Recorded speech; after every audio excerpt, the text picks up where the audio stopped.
देखो शिखरे आपणଙ୍କୁ स्वागत। आज मु आपणଙ୍କ ପାଇଁ ନେଇ ଆସିଛି देश विदेशर 30 टी गुरुत्वपूर्ण खबर। आपणଙ୍କୁ अनुरोध भिडियोटी को संपूर्ण देखिए, भल लगिले यह लाइक और शेयर निश्चय करिवे। नंबर 1, राज्य में 488 कोटीर 3 सड़क प्रकल्प मंजूर। केंद्र सड़क परिवहन राजपथ मंत्रालय पक्षर देशर एकाधिक राज्यर सड़क प्रकल्पर उन्नतीकरण और पुनर्निर्माण भली विभिन्न प्रकार प्रकल्प को काली मंजूरी प्रदान कर ओडिशार 3टी प्रकल्प रही। यह प्रकल्प गुड़िक 488.60 कोटी टंकार व्यवहार करा मंजूर होता प्रकल्प गुड़िक होउछि ब्रह्मपुर सहर में जातीय राजपथ 59 रे एक बाईपास निर्माण। यह प्रकल्प में 196.94 कोटी टंका खर्च हेबो। सेहिबड़ी पुरी कोणार्क रास्तार माटियापड़ा ठारे रेल ओभरब्रिज निर्माण लगी 137.61 कोटी टंका मंजूर कर सेहिबड़ी जातीय राजपथ 326 मालकानगिरी मोटू मध्य अल्प उच्चतर 5टी पुराण पोल स्थान में उच्चपोल निर्माण कर। नंबर 2, 22 रु नवम श्रेणी परीक्षा। विद्यालय गणशिक्षा विभाग अधीन विद्यालय गुड़िकर नवम श्रेणी छात्र छात्री वार्षिक परीक्षा करा। राज्य सरकार माध्यमिक शिक्षा परिषद आलोचना पर ओडिशा माध्यमिक स्कूल शिक्षक संघ विद्यालय स्तर में परीक्षा करने को निष्पत्ति नहीं। एप्रिल 22 रु 24 पर्यंत 2टी सिटिंग रे 6टी विषय परीक्षा करा। सकाळ 7टा रु 9टा पर्यंत प्रथम और पूर्वाह्न 9टा 30 रु 11टा 30 पर्यंत द्वितीय सिटिंग परीक्षा हेबो। बीएससी पैटर्न अनुଯାयी परीक्षा करा। दशम श्रेणी छात्र छात्री लगी आसंता 5 रु 7 तारिख पर्यंत प्रतिदिन 2टी सिटिंग रे परीक्षा करा। प्रथम सिटिंग परीक्षा 7टा 30 रु 9टा 30 और द्वितीय सिटिंग सकाळ 10टा रु 12टा जाए चलिबो। परीक्षा सरिबा परे 8 तारिख रे समस्त प्रश्नर आदर्श उत्तर ओष्ट वेबसाइट रे उपलब्ध हेबो। 10 तारिख सुधा खाता देखा शेष हेबो एवं अभिभावकों को पिलांक मार्क संपर्क में सूचना दिया। नंबर 3, नेस्को को अधिकरण कला टाटा पावर।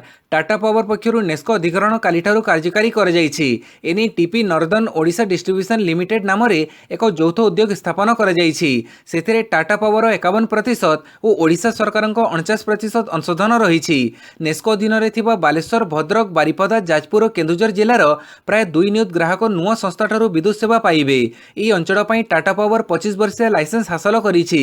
नेस्को अधिकरण सहित एबे समग्र ओडिशार विद्युत वितरण व्यवस्था टाटा पावर अधीन को आसीछि। यह पूर्व सेसु वेस्को साउथको को टाटा पावर अधिकरण करिथिला। नंबर 4, ओडिशा रे उपराष्ट्रपति वेंकैया नायडू। उपराष्ट्रपति वेंकैया नायडू 2 दिन ओडिशा गस्तर आसी काली पहुंची। वायुसेनार एक स्वतंत्र विमान जोगे उपराष्ट्रपति भुवनेश्वर विमान बंदर में पहुंचवा परे सेठारु राजभवन जाइछंती। विमान बंदर में तांकु राज्यपाल प्रोफेसर गणेशी लाल, मुख्यमंत्री नवीन पट्टनायक, वरिष्ठ पुलिस और प्रशासनिक अधिकारी स्वागत करथिले। उपराष्ट्रपति काली अपराह्न रे कटक सारदा भवन ठारे आदिकवि सारदा दासଙ୍କ जयंती जोग देइछंती। आज उत्कल विश्वविद्यालय समावर्तन उत्सव में जोग देवा परे श्री नायडू अपराह्न रे दिल्ली फेरी जिबार कार्यक्रम रही। पाणीपाग सूचना आज कमिब 6 रु बढ़िब ताती। आज 3 दिन पर्यंत राज्यर विभिन्न स्थान में कालबैशाखी अनुभूत होगार यह प्रभाव में तातीर आश्वस्ति मिलिब बोली पूर्वानुमान करिछि भुवनेश्वर आंचलिक पाणीपाग केन्द्र। पाणीपाग विशेषज्ञ सुरेंद्रनाथ पशुपालक पूर्वानुमान करी कहिसंती आज उपकूल को पश्चिम पवन आसिब नाही। उत्तर ओडिशार उत्तर प्रदेश, बिहार, झारखंड दे उत्तर पवन आसिबाकु थिबा बेले दक्षिण केंद्रीय उपकूल को सामुद्रिक पवन बहिब, जहाँफल केंद्रीय ओडिशा रे तापमात्रा ह्रास पाइब। 6 तारिख रु आभ्यंतरीण ओडिशा रे पुणी गरम बढ़िब। 8 तारिख पर्यंत भुवनेश्वर तापमात्रा 37 डिग्री मध्य रहिब। राजधानी रे 3 और 4 तारिख रे कुआपथर वर्षार संभावना रही। नंबर 6, खूब शीघ्र मिलिब आउ एक परिचय पत्र। केंद्र सरकार खूब शीघ्र यूनिक जमी पार्सल चिन्हट नंबर जारी करेंगे। एथिपई अलग अलग परिचय पत्र आवंटन करा जिवो। एही व्यवस्था को अग्राधिकार भित्तिरे केतेक राज्य में सफलतार सह कार्यकारी कर जाइछि। गत मासरे ग्राम्य विकास मंत्रालयर स्थायी कमिटी पक्षरु एही विषय सूचना दिया जाइथिला। यूनिक जमी पार्सल चिन्हट नंबर व्यवस्था रे 14 संख्या विशिष्ट एक परिचय पत्र दिया जिबार व्यवस्था कर जाइछि। यह लोकमानंकु जमी जमा रेकर्ड संक्रांतीय सेवा प्रदान को निश्चित करिवो। विभिन्न विभाग पक्षरु मते जमी जमा रेकर्ड संक्रांतीय तथ्य आदान प्रदान यह द्वारा सरल हेबो बोली कहुजाउछि। नंबर 7, रेल यात्री लगी बड़ खबर। राति रे बंद रहिबा पावर पॉइंट। एणिकी राति रे ट्रेन रे करिहेबनी मोबाइल चार्जिंग। यात्री सीट पाखरे थिबा चार्ज पॉइंट रे आपण मोबाइल की लैपटॉप चार्ज करि परिबेनी। रेल यात्रा बेले राति रे एही सेवा बंद रहिबो, अर्थात चार्जिंग पॉइंट काम करिबनी। राति 11टा रु सकाळ 5टा जाए समस्त चार्जिंग पॉइंट अचल होई जिवो आउ पुणी थरे सकाळ हेबा परे पूर्वपरी काम करिवो। एभली निष्पत्ति नैछि भारतीय रेल। यात्री सुरक्षा पई रेल पक्षरु एही निष्पत्ति ने जाइछि। तेबे सर्ट सर्किट मोबाइल ब्लास्ट किंबा अन्य कारणरू विभिन्न समय ट्रेन रे निया लागुछि। रातिर अघटन यात्री जीवन पर बड़ विपद आणुथिबारु निया को आयत्त करिबा एवं निया व्यापीबा रोकिबाकू रातिर चार्जिंग सेवा बंद करिबाकू निष्पत्ति नेछि रेल विभाग। नंबर 8 विभिन्न वृत्ति ପାଇଁ आवेदन आरंभ। 2020-21 शिक्षावर्ष में यूजी पीजी और विभिन्न वैश्विक शिक्षानुष्ठान में नाम लिखि छात्र छात्री ई मेधावृत्ति व्यासकवि फकीरमोहन भाषावृत्ति और गोपबंधु शिक्षा सहायता वृत्ति प्रदान करा जिवो। एथिपई दरखास्त आह्वान करा जाइछि। एप्रिल 1 रु मे 31 पर्यंत छात्र छात्री ऑनलाइन रे आवेदन करि परिबे। यूजी अर्थात +3 रे 6000 छात्र छात्री को मेधावृत्ति प्रदान करा जिवो थिबा बेले वार्षिक 5000 टंका और पीजी रे 2500 पिला वार्षिक 10000 टंका प्रदान करा जिवो। वैश्विक शिक्षा रे 6000 छात्र छात्री को वार्षिक 10000 लेखाएं वृत्ति दिया जिवो। सेहीपरि व्यासकवि फकीरमोहन भाषा वृत्ति रे ओडिया सम्मान रे 1200 जन जुक्त 3 और ओडिया विभाग रे 300 स्नातकोत्तर छात्र छात्री को 20000 टंका लेखाएं वृत्ति प्रदान करा जिवो। नंबर 9 झारसुगुड़ा सह आकाशमार्ग रे जोड़ी हैला चेन्नई। झारसुगुड़ा सह आकाशमार्ग रे जोड़ी हैला चेन्नई। झारसुगुड़ा वीर सुरेंद्र साय विमान बंदररू काली चेन्नई को विमान सेवा आरंभ होईछि। स्पाइस जेट एही सेवा आरंभ करिछि। काली अपराह्न 3:20 रे चेन्नई रू प्रथम विमान रे 84 जन यात्री आसी झारसुगुड़ा रे अवतरण करिथिले। सेहीपरि अपराह्न 3:50 रे विमान रे झारसुगुड़ा रू 93 जन यात्री चेन्नई यात्रा करिथिले। समय सारणी अनुसार एही विमान अपराह्न 3टा रे झारसुगुड़ा रे पहुंचिबो एवं 3:30 रे चेन्नई अभिमुखे यात्रा करिवो। नंबर 10 हीराकुद जलभंडार रे आरंभ होला वाटर स्पोर्ट्स। गुरुवार हीराकुद जलभंडार बुर्ला अशोक निवास निकटरे आधुनिक जड़ क्रीड़ा अर्थात वाटर स्पोर्ट्स आरंभ होईछि। कटकर अकेला वाटर स्पोर्ट्स प्राइवेट लिमिटेड नामक संस्था पक्षरु हीराकुद राइट डाइकर झांकराणी मंदिर निकटरे एही जड़ क्रीड़ा आरंभ कर जाइछि।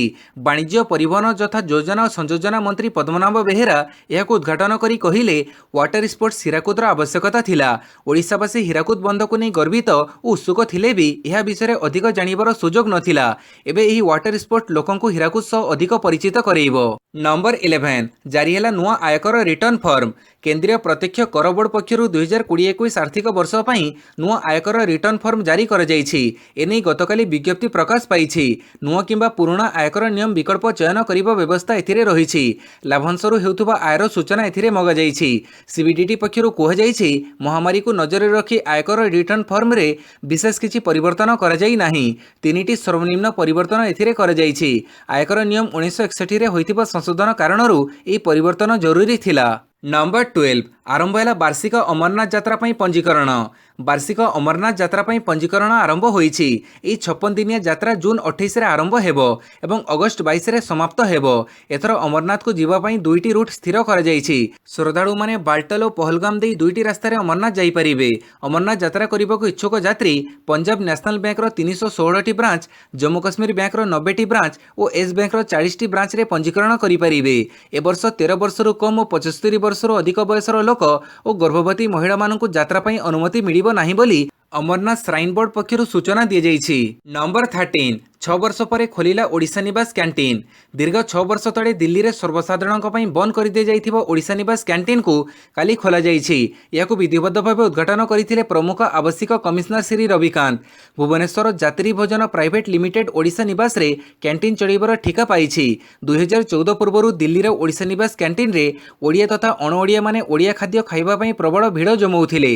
कैंटीन रे बाहर लोक माने विशृंखला सृष्टि करिबारु 2014 रु बाहर लोक मानकर प्रवेश उपर कटकणा जारी कर जाइथिया बेले केवल ओडिशा निवास रे रहुथिबा अतिथि आवश्यक कमिशनरक कार्यालयर कर्मी मानक पई कैंटीन रो सुविधा रहिथिला। विभिन्न महल रे कैंटीन खोला जिबाकू दाबी कर जाइथिला। यात्री भोजन प्राइवेट लिमिटेड भोजनालय टेंडर हासिल करिबा परे कालीठारु कैंटीन सर्वसाधारणक पई खोला जाइछि। नंबर 14 कोविड पई बीएमसी रो नुआ गाइडलाइन। कोविड संक्रमण को दृष्टि रखी भुवनेश्वर महानगर निगम बीएमसी पक्षरु नुआ मार्गदर्शिका जारी होईछि। नूतन मार्गदर्शिका अनुसार बीएमसी अधीन रे बाहागर कार्यक्रम अनुष्ठित हेउथिले सेठारे 100 जन लोकंको अनुमति प्रदान करा जिवो। सेहीपरि अंतिम संस्कार कार्यक्रम रे 50 जन लोक जोग देई परिबे। चलित मास 6 तारिख रु बीएमसी रो नुआ गाइडलाइन लागू हेबो। सेहीपरि अन्य सम्मेलनी समावर्तन उत्सव सुवर्ण रजत जयंती समारोह उपरे मध्ये कटकणा रहिबो। शिक्षानुष्ठान रो वार्षिक कार्यक्रम उत्सव उपरे भी कटकणा लागिबो। परवर्ती निर्देश आसिबा जाय कार्यक्रम होई परिबो नाही। नंबर 15 तेल ପାଇଁ ସାଉଦି ଆରବ ଉପରେ ନିର୍ଭରଶୀଳତା କମାଉଛି ଭାରତ। ନିଜର ପେଟ୍ରୋଲିୟମ ଆବଶ୍ୟକତା ନିମନ୍ତେ ମଧ୍ୟ ପୂର୍ବ ବିଶେଷ କରି ସାଉଦି ଆରବ ଉପରେ ନିର୍ଭରଶୀଳତା କମାଇବାକୁ ଉଦ୍ୟମ ଆରମ୍ଭ କରିଛି ବିଶ୍ୱର ତୃତୀୟ ବୃହତ୍ତମ ତେଲ ଆମଦାନୀକାରୀ ଦେଶ ଭାରତ। ଆରବ ଦେଶମାନଙ୍କରୁ ତେଲ କିଣିବା କମ୍ କରି ବିଶ୍ୱର ଅନ୍ୟ ଦେଶମାନଙ୍କଠାରୁ ତେଲ କ୍ରୟ ବୃଦ୍ଧି କରିବାକୁ ପେଟ୍ରୋଲିୟମ ମନ୍ତ୍ରଣାଳୟ ତେଲ ବିଶୋଧକ କମ୍ପାନୀମାନଙ୍କୁ ପରାମର୍ଶ ଦେଇଛନ୍ତି। ତେଲ ଦରକୁ ଉଚ୍ଚ ରଖିବାକୁ ସାଉଦି ନେତୃତ୍ୱାଧୀନ ଓପେକ୍ ସଂଗଠନ ଜାଣିଶୁଣି ଉତ୍ପାଦନ କମ୍ କରିବା ଫଳରେ ଭାରତ ସମେତ ବିଶ୍ୱର ପ୍ରମୁଖ ତେଲ ଗ୍ରାହକମାନେ ବିପୁଳ ପରିମାଣର କ୍ଷତି ସହୁଛନ୍ତି। ନମ୍ବର 16 ରାକେଶ ଟିକାୟତଙ୍କ କନ୍ଭେ ଉପରକୁ ଆକ୍ରମଣ। ରାଜସ୍ଥାନରେ ପହଞ୍ଚିଥିବା ଭାରତୀୟ ଚାଷୀ ସଂଗଠନର ନେତା ଓ ମୁଖପାତ୍ର ରାକେଶ ଟିକାୟତଙ୍କ କନ୍ଭେ ଉପରକୁ ଆକ୍ରମଣ ହୋଇଛି। ଏହି ଆକ୍ରମଣ ଅଲୱର ଜିଲ୍ଲାରେ ହୋଇଥିବା ଜଣାପଡ଼ିଛି। ଆକ୍ରମଣରେ ଟିକାୟତଙ୍କ କାରର କାଚ ଭାଙ୍ଗି ଦିଆଯାଇଛି। ଟିକାୟତଙ୍କ କନ୍ଭେ ସମୟରେ ତାଙ୍କୁ କଡ଼ା ପତାକା ଦେଖାଯାଇଥିବା ସୂଚନା ମିଳିଛି। କନ୍ଭେ ଉପରକୁ ଆକ୍ରମଣ ପରେ ଟିକାୟତ ଟ୍ୱିଟ୍ କରି କହିଛନ୍ତି, ଅଲୱର ଜିଲ୍ଲାର ତତରାପୁରର ବାନସୁର ରୋଡରେ ବିଜେପିର କିଛି ଗୁଣ୍ଡା ମୋ ଉପରକୁ ମାରଣାନ୍ତକ ଆକ୍ରମଣ କରିଛନ୍ତି।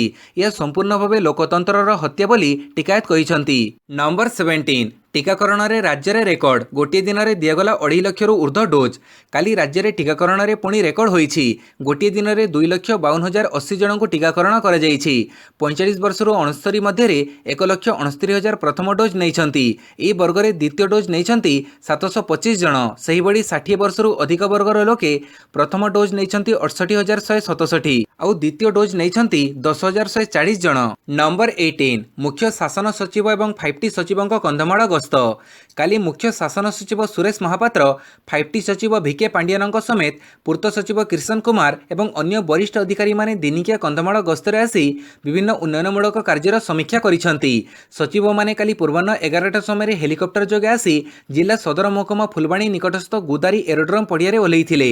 ଏହାପରେ ମୁଖ୍ୟ ଶାସନ ସଚିବ ଏବଂ 5T ସଚିବ ବିଭିନ୍ନ ଉନ୍ନୟନମୂଳକ କାର୍ଯ୍ୟ ବୁଲି ଦେଖିବା ସହ 5T ଅନ୍ତର୍ଭୁକ୍ତ କାର୍ଯ୍ୟକ୍ରମଗୁଡ଼ିକ କିଭଳି ଚାଲିଛି ସେ ସବୁର ସମୀକ୍ଷା କରିଥିଲେ। ବିଶେଷ କରି କନ୍ଧମାଳରେ ପ୍ରସ୍ତାବିତ ମେଡିକାଲ କଲେଜ ନିର୍ମାଣ କାର୍ଯ୍ୟର ଅଗ୍ରଗତି ସମ୍ପର୍କରେ ସମୀକ୍ଷା କରିଥିଲେ। ଫୁଲବାଣୀ ସହର ଉପକଣ୍ଠର କଲାଡ଼ିଠାରେ 450 କୋଟି ଟଙ୍କା ବ୍ୟୟରେ ପ୍ରତିଷ୍ଠା ହେବାକୁ ଥିବା କନ୍ଧମାଳ ମେଡିକାଲ କଲେଜ ଏବଂ ହସ୍ପିଟାଲ ପାଇଁ ଚିହ୍ନଟ ହୋଇଥିବା ସ୍ଥାନ ବୁଲି ଦେଖିଥିଲେ। ନମ୍ବର 19 କୋଭିଡ ମୁକାବିଲା ପାଇଁ ଚିଠି ଲେଖିଲା ସ୍ୱାସ୍ଥ୍ୟ ବିଭାଗ। ରାଜ୍ୟରେ କୋଭିଡ ସଂକ୍ରମଣ ବଢ଼ୁଥିବା ବେଳେ ଏହାର ମୁକାବିଲା ପାଇଁ କାଲି ରାଜ୍ୟର ସମସ୍ତ ଜିଲ୍ଲାପାଳ ସିଡିଏମ୍ଓଙ୍କୁ ଚିଠି ଲେଖିଛି ସ୍ୱାସ୍ଥ୍ୟ ବିଭାଗ। ରାଜ୍ୟରେ ମହାମାରୀକୁ ମୁକାବିଲା କରିବା ନିମନ୍ତେ ସମସ୍ତେ ପ୍ରସ୍ତୁତ ରହିବାକୁ ଏହି ଚିଠିରେ ଉଲ୍ଲେଖ କରାଯାଇଛି। ଏହାସହ ସ୍ୱାସ୍ଥ୍ୟ ବିଭାଗ ସମସ୍ତ ଜିଲ୍ଲାପାଳଙ୍କୁ ଅଧିକ ଶଯ୍ୟା ଓ ଅକ୍ସିଜେନ୍ ସିଲିଣ୍ଡର ମହଜୁଦ କରି ରଖିବାକୁ ନିର୍ଦ୍ଦେଶ ଦେଇଛି। ସ୍ୱାସ୍ଥ୍ୟ ବିଭାଗର ଏହି ଚିଠିରେ କୁହାଯାଇଛି ଯେ ରାଜ୍ୟର କୋଭିଡ ରୋଗୀଙ୍କ ପାଇଁ ଆବଶ୍ୟକୀୟ ସଂଖ୍ୟକ ଶଯ୍ୟା ଓ ଅକ୍ସିଜେନ୍ ମହଜୁଦ କରି ରଖାଯାଉ। ତା ସହ ଆଇସୋଲେସନ ବେଡ୍ ମଧ୍ୟ ରୋଗୀଙ୍କ ପାଇଁ ପ୍ରସ୍ତୁତ କରି ରଖାଯାଉ। ସେହିପରି ବିଭିନ୍ନ ଜିଲ୍ଲାରେ ଥିବା ବିଭିନ୍ନ ବେସରକାରୀ ହସ୍ପିଟାଲକୁ ତତ୍କ୍ଷଣାତ୍ କୋଭିଡ ମୁକାବିଲା ପାଇଁ ପ୍ରସ୍ତୁତ ରହିବାକୁ ସ୍ୱାସ୍ଥ୍ୟ ବିଭାଗ ଚିଠିରେ ଉଲ୍ଲେଖ କରିଛି। ନମ୍ବର 20 ବର୍ତ୍ତମାନ ଦିଲ୍ଲୀରେ ହେବ ନାହିଁ ଲକଡାଉନ କହିଲେ କେଜରିୱାଲ। ବର୍ତ୍ତମାନ ଲକଡାଉନ ବାବଦରେ ଦିଲ୍ଲୀ ସରକାର କୌଣସି ବିଚାର କରିନାହାନ୍ତି ଏକଥା ସ୍ପଷ୍ଟ କରିଛନ୍ତି ଦିଲ୍ଲୀ ମୁଖ୍ୟମନ୍ତ୍ରୀ ଅରବିନ୍ଦ କେଜରିୱାଲ। ସେ କହିଛନ୍ତି ଯେ ସହରରେ କୋଭିଡ ଭାଇରସର ଚତୁର୍ଥ ୱେଭ୍ ଚାଲିଥିଲେ ବି ଲକଡାଉନର କୌଣସି ସମ୍ଭାବନା ନାହିଁ। ଯଦି ଏପରି ପରିସ୍ଥିତି ଉପୁଜେ ତେବେ ସମସ୍ତ ଦିଗ ଉପରେ ବିଚାର କରିବା ପରେ ହିଁ ଏହି ଶେଷ ବିକଳ୍ପ ଉପରେ ନିଷ୍ପତ୍ତି ନିଆଯିବ। ଶୁକ୍ରବାର ସନ୍ଧ୍ୟାରେ ସାମ୍ବାଦିକ ସମ୍ମିଳନୀରେ ମୁଖ୍ୟମନ୍ତ୍ରୀ ଅରବିନ୍ଦ କେଜରିୱାଲ କହିଛନ୍ତି ଯେ ଦିଲ୍ଲୀରେ ପୁଣି ଥରେ କୋଭିଡ ଭାଇରସ ମାମଲା ଶୀଘ୍ର ବଢ଼ିବାରେ ଲାଗିଛି। ଏଭଳି ପରିସ୍ଥିତିରେ ଏହି ମହାମାରୀକୁ ରୋକିବା ପାଇଁ ଟେଷ୍ଟିଂ, ଟ୍ରେସିଂ ଓ ଆଇସୋଲେସନ ଉପରେ ଗୁରୁତ୍ୱ ଦିଆଯାଉଛି। ନମ୍ବର 21 ବିଜେପି ନେତାଙ୍କ ଗାଡ଼ିରେ ଇଭିଏମ୍ ମିଳିବା ଘଟଣା ପୁନଃ ଭୋଟ ନିର୍ଦ୍ଦେଶ। ଆସାମର ରାତାବାରୀ ଆସନରେ ଜଣେ ବିଜେପି ପ୍ରାର୍ଥୀଙ୍କ ଗାଡ଼ିରୁ ଇଭିଏମ୍ ବାହାରିବା ଘଟଣାକୁ ଅତି ଗୁରୁତର ସହ ନେଇଛନ୍ତି ନିର୍ବାଚନ ଆୟୋଗ। ଆୟୋଗ ରାତାବାରୀ ବିଧାନସଭା କ୍ଷେତ୍ରର ଏକ ପୋଲିଂ ବୁଥରେ ପୁନଃ ମତଦାନ ଲାଗି ନିର୍ଦ୍ଦେଶ ଦେଇଛନ୍ତି। ଏହାସହ ପ୍ରିଜାଇଡିଂ ଅଫିସରଙ୍କୁ ନିଲମ୍ବିତ କରିବା ସହ ତାଙ୍କୁ କାରଣ ଦର୍ଶାଅ ନୋଟିସ୍ ଜାରି କରାଯାଇଛି। ଏହା ସହିତ ଆଉ 3 ଜଣ ଅଧିକାରୀଙ୍କୁ ମଧ୍ୟ ନିଲମ୍ବିତ କରାଯାଇଛି। ଏହା ସହିତ ଉକ୍ତ ଗାଡ଼ିର ସୁରକ୍ଷା ଦାୟିତ୍ୱରେ ଥିବା ସୁରକ୍ଷା କର୍ମୀଙ୍କ ବିରୋଧରେ ମଧ୍ୟ କାର୍ଯ୍ୟାନୁଷ୍ଠାନ ଗ୍ରହଣ କରାଯିବ ବୋଲି ନିର୍ବାଚନ ଆୟୋଗ ଘୋଷଣା କରିଛନ୍ତି। ନମ୍ବର 22 ବିବାହ ଋତୁ ପୂର୍ବରୁ ବଢ଼ିଲା ସୁନା ଦର। କିଛି ଦିନ ଧରି ଲଗାତାର ଭାବରେ ସୁନା ରୂପା ଦରରେ ହ୍ରାସ ଘଟିଥିବା ବେଳେ ପୁଣି ଥରେ ଏଥିରେ ବୃଦ୍ଧି ଘଟିଛି। ବିବାହ ଋତୁ ଆରମ୍ଭ ହେବା ପୂର୍ବରୁ ସୁନା ରୂପା ଦର ବୃଦ୍ଧି ଘଟିଥିବା ଦେଖିବାକୁ ମିଳିଛି। ଦିଲ୍ଲୀର ସରାଫା ବଜାରରେ ଗତକାଲି ସୁନା ଦର ପ୍ରତି 10 ଗ୍ରାମକୁ 881 ଟଙ୍କା ବୃଦ୍ଧି ଘଟିଥିବା ବେଳେ ରୂପା ଦର ପ୍ରତି କିଲୋକୁ 810 ଟଙ୍କା ବୃଦ୍ଧି ପାଇଥିଲା। ଆଜି ମଧ୍ୟ ସୁନା ରୂପା ଦରରେ ବୃଦ୍ଧି ଘଟିଛି। ଆଜି ରୂପା ଦର ପ୍ରତି କିଲୋକୁ 1400 ଟଙ୍କା ବୃଦ୍ଧି ଘଟି 65,000 ଟଙ୍କାରେ ପହଞ୍ଚିଥିବା ବେଳେ 24 କ୍ୟାରେଟ୍ ସୁନା ଦର ପ୍ରତି 10 ଗ୍ରାମକୁ 44,380 ଟଙ୍କା ରହିଛି। नंबर 23 म्यांमार आड़ को मुहाउछि ए वर्षर प्रथम डिप्रेशन। बंगोपसागर में सृष्टि चलित ऋतुर प्रथम लघुचाप आहरी शक्तिशाली होई डिप्रेशन रे परिणत हो जाइछि। आज यह डीप डिप्रेशन रे परिणत होबार संभावना रही बोली भारतीय पाणीपाग विभाग कहिछि, किंतु ओडिशा उपरे एहार कोनोसी प्रभाव पड़िबार संभावना नाही, कारण यह आसंता 12 घंटार एक डीप डिप्रेशन रे परिणत होई उत्तर पूर्व दिगरे गति करिवो और म्यांमार आड़ को मुहाइबार संभावना रही। तेबे यह बात्य रूप नेबार संभावना कम बोली विभाग कहिछि। एहार प्रभाव रे आज अंडमान निकोबर द्वीपपुंज में प्रबल वर्षा पवन होबार संभावना रही। यह सहित समुद्र अशांत रहिबार संभावना रही। एथिपई मत्स्यजीवी मानकु समुद्र को न जिबाकु परामर्श दिया जाइछि। सेहिपरि छोट जहाज माने अंडमान सागर अंचल को न जिबाकु कुहाଯାଇଛି। नंबर 24 राज्य में पुणी 461 जन कोविड आक्रांत चिन्हट। गत 24 घंटा मध्य राज्य में पुणी 461 जन कोविड आक्रांत चिन्हट होइछन्ति।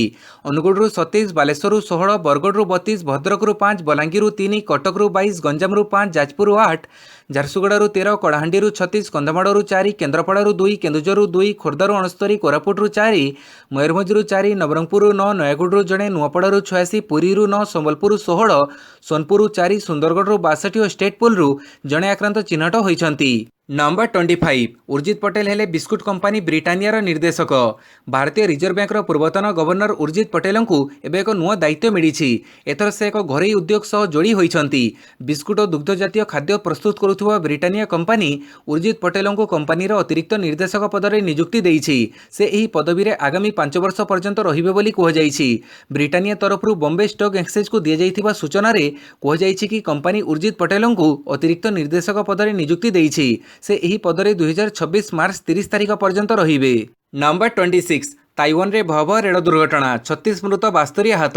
गोटे ट्रक सह धक्का खाई शुक्रवार दिन एक सुड़ंग पथ मध्य ताइवान एक ट्रेन धारणाच्युत होबारु अन्य 36 जन व्यक्तिंकर मृत्यु घटी और अन्य 72 जन आहत होइछन्ति।